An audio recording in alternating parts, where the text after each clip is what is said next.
No noticiário internacional, os Estados Unidos atacaram lançadores de mísseis do Irã, alegando autodefesa enquanto as negociações continuam. Apesar do avanço nas conversas, o programa nuclear iraniano e as sanções americanas ainda são motivo de impasse e divergências sobre o texto atrasam a conclusão de um possível acordo. Quem conta é o repórter da CNN na Casa Branca, Kevin Liptak.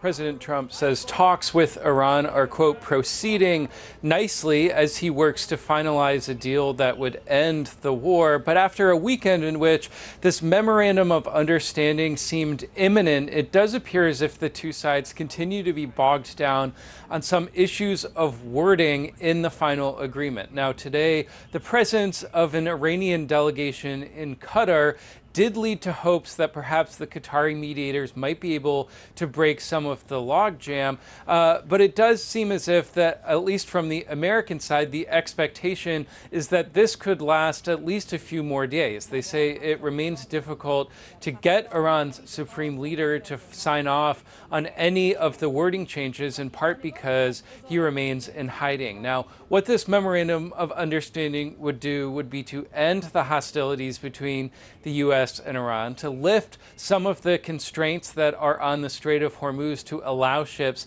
to continue flowing through that critical waterway, but it would put off until later negotiations some of the stickier issues when it comes to Iran's nuclear program. And what you have seen over the last 24 hours is competing explanations from both sides about what precisely has been agreed to. So the U.S. says that Iran has agreed in principle to give up its stockpile of highly enriched uranium.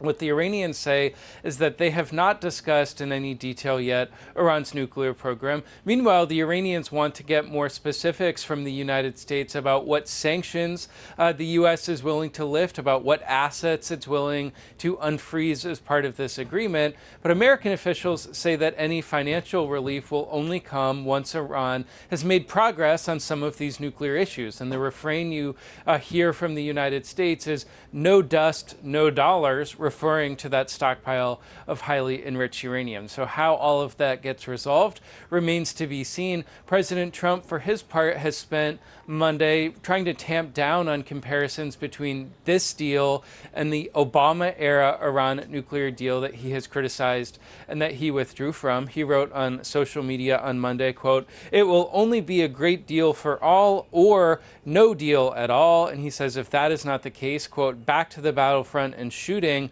but bigger and stronger than ever before." Now, also on Monday, the president is calling on Gulf nations, including Saudi Arabia and Qatar, to join in the Abraham Accords as part of this broader deal-making. The Abraham Accords, remember, are the normalization agreement between certain Arab Gulf nations and Israel. Saudi Arabia, at least, has made clear that it doesn't plan to join those agreements unless there is an irreversible path to Palestinian statehood, which at the moment there does not appear to be. So that demand from the president, at least at this point, doesn't appear to be happening anytime soon.